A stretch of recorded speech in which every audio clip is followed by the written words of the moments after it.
Hola, bienvenidos a Pensar Economía. Ya estamos con Nicolás para seguir analizando y barajando temas de la economía nacional e internacional. En este caso, la marcha de la economía en Uruguay. Nicolás. Exactamente, Pepe. Buenas noches. El gusto de estar contigo como siempre. Y vamos a dar un panorama general de cómo está la economía uruguaya a partir de datos que son muy interesantes que genera el Banco Central del Uruguay. Estamos hablando de lo que se denominan las encuestas de expectativas. Todos los meses el Banco Central hace una consulta a un grupo de economistas y de equipos de análisis económico en diversas instituciones. ¿Siempre son los mismos? ¿Se va rotando? ¿Cómo se hace eso? En general son los mismos. No es una rotación, pero no necesariamente todos los meses contestan exactamente las mismas personas. Por eso el Banco Central pone allí quiénes son las personas que han respondido. Y es muy interesante la pregunta que tú haces, porque es una manera de seguir el panorama de la economía desde el punto de vista de las expectativas, de lo que ven los analistas que puede pasar. Entonces allí contestan economistas como Javier Daedo, Aldo Lema, el equipo de seguimiento económico de República FAB, el Discount Bank, otros bancos. Es decir, estoy poniendo ejemplos de quiénes son las personas que contestan diversas preguntas. El Banco Central hace básicamente dos encuestas de expectativas. Una estrictamente de lo que es inflación, la expectativa de inflación. Y luego otra encuesta de expectativas económicas generales, donde se preguntan el resto de otras variables. Y el tema de la expectativa en la economía es un abordaje más moderno y es un reconocimiento a que efectivamente la economía como ciencia social tiene mucha incidencia en lo que es lo que piensa la gente que puede pasar en el futuro. Una especie de termómetro de quienes están también en el mercado y viendo los datos y los números todos los días, ¿no? En el seguimiento, exactamente, y cómo perciben, cómo olfatean que viene el futuro, y aquí cuando hablamos de olfato no es necesariamente peyorativo. Obviamente que la gente tiene experiencia y tiene la capacidad de hurgar y tener una visión por experiencia de lo que puede pasar, pero hay fundamentos también técnicos como para proyectar las cosas que pueden pasar.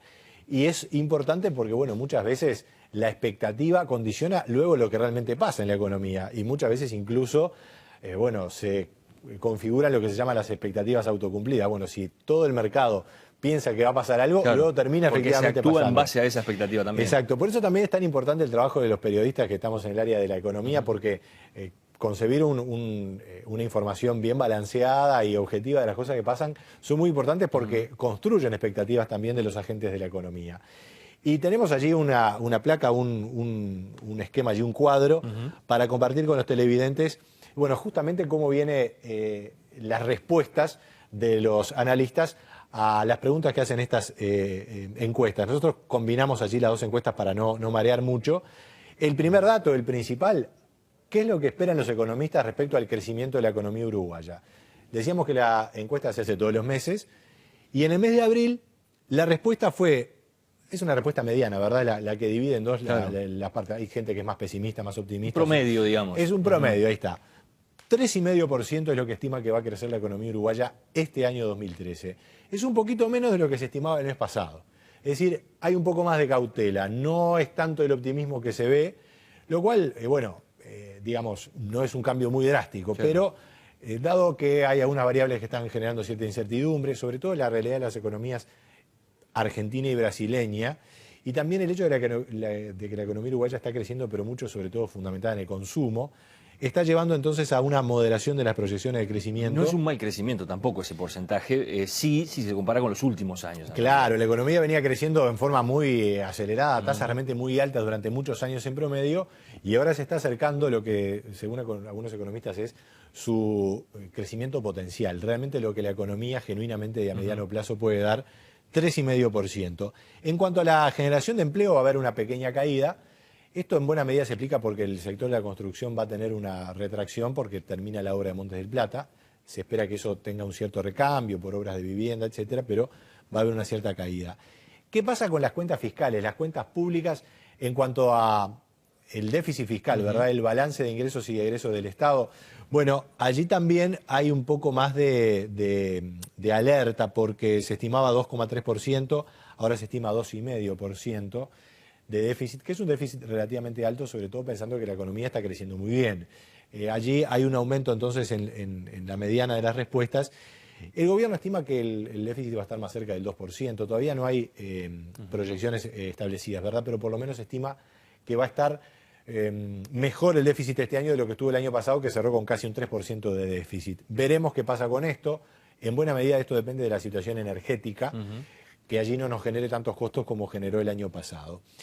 El dólar, ¿cómo puede cerrar el dólar a fin de año? Esta es la pregunta del millón para los economistas, porque es muy difícil de contestar, es muy difícil de estimar. Estiman 19 pesos con 80 al cierre del año 2013. Así que, bueno, si le creemos a los economistas que responden, ya podemos suponer que el dólar va a estar a ese precio. Es un poquito más de lo que está ahora, es decir, que como que la proyección es de que el dólar acompañe la tendencia de inflación, pero no tanto, como que seguiría habiendo un cierto retraso del dólar respecto a los precios de la economía. Y en cuanto a la inflación, que es la otra encuesta que decíamos, que aquí la estamos registrando, la proyección se mantiene, un 8%.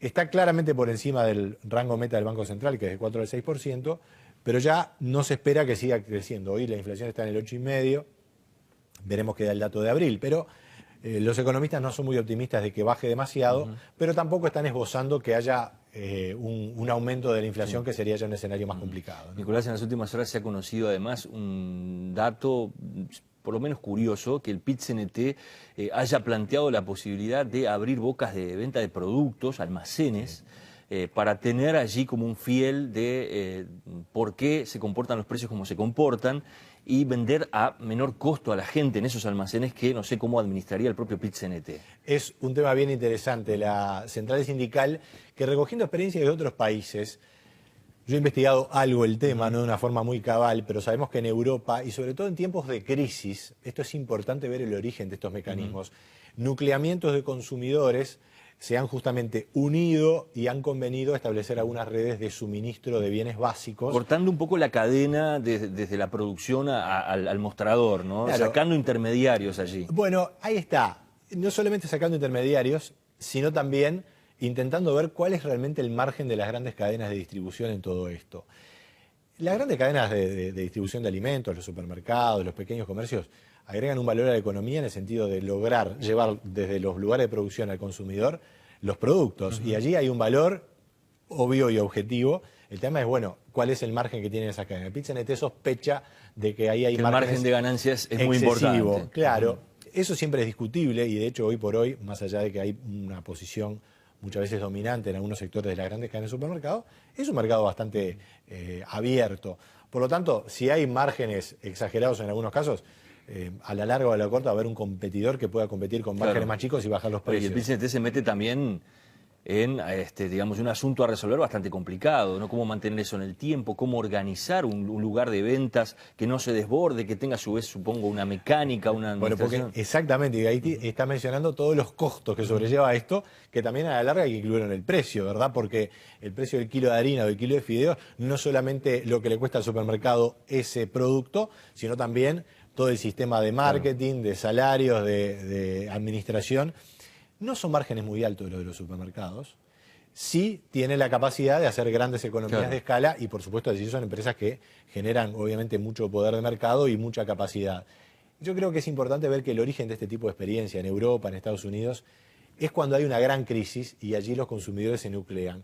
Cuando la situación es distinta, como lo es ahora en la economía uruguaya, es difícil estructurar este tipo de cosas, porque además a la gente también le gusta comprar productos más sofisticados y el ingreso de los hogares ha aumentado y por lo tanto ya no solamente la compra del supermercado es de bienes realmente básicos, sino que también, bueno, a la mujer o al hombre le gusta completar con algún producto más sofisticado y alguna botella de vino que se cuela en el carrito y bueno, los que tenemos familia como vos y yo, Pepe, sabemos que igual hay que mantener la canasta bien controlada. Claro, ¿no? No, el tema también es... pero en general hay consumo, una central ¿no? sindical que tendría que manejar un supermercado, entonces eso, o serían productos básicos, de qué marcas, ¿no? Mira, hace ya muchos meses que eso lo viene comentando particularmente Marcelo Abdala, lo hemos conversado con él en la radio, en Radio Carve, y ahora, bueno, el diario El País ha puesto el tema sobre la mesa.